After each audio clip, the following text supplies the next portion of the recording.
Welcome to NG stories. Please like, share and subscribe for more amazing videos.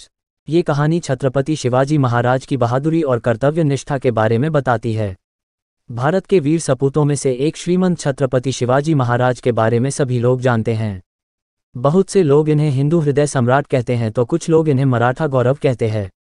वे भारतीय गणराज्य के महानायक भी थे। छत्रपति शिवाजी महाराज का जन्म 19 फरवरी 1630 में मराठा परिवार में हुआ। शिवाजी पिता शाहजी और माता जीजाबाई के पुत्र थे। उनका जन्म स्थान पुणे के पास स्थित शिवनेरी का दुर्ग है। राष्ट्र को विदेशी और आताई राज्य सत्ता से स्वाधीन करा सारे भारत में एक सार्वभौम स्वतंत्र शासन स्थापित करने का एक प्रयत्न स्वतंत्रता के अनन्य पुजारी वीर प्रवर शिवाजी महाराज ने भी किया था। इसी प्रकार उन्हें एक अग्रगण्य वीर एवं अमर स्वतंत्रता सेनानी कहा जाता है। महाराणा प्रताप की तरह वीर शिवाजी राष्ट्रीयता के जीवंत प्रतीक एवं परिचायक थे। एक बार शिवाजी युद्ध के दौरान बुरी तरह से थक गए।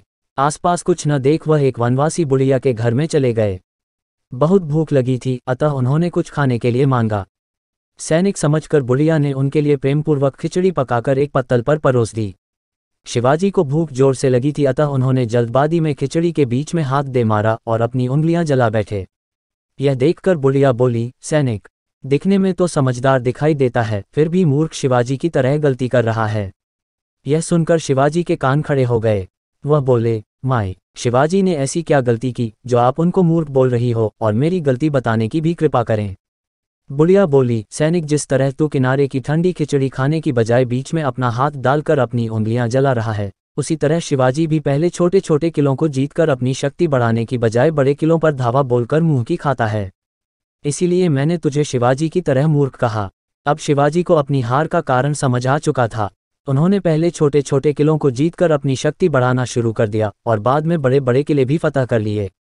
शिवाजी को बुढ़िया की सीख काम आई। शिवाजी बहुत ही बहादुर और निडर थे। राजधर्म और क्षात्र धर्म को समझकर शिवाजी महाराज ने अपनी शक्ति और राज्य का विस्तार किया तथा अपने राज्य में न्याय नीति की स्थापना की। वास्तव में शिवाजी का सारा संघर्ष उस कट्टरता और उद्दंडता के विरुद्ध था जिसे औरंगजेब जैसे शासकों और उसकी छत्रछाया में पलने वाले लोगों ने अपना रखा था। अत्याचारी किस्म के तुर्क, यवन और उनके सहायक सभी शासक उनका नाम सुनकर ही मारे डर के चिंतित होते थे। धन्यवाद। Please like, share and subscribe.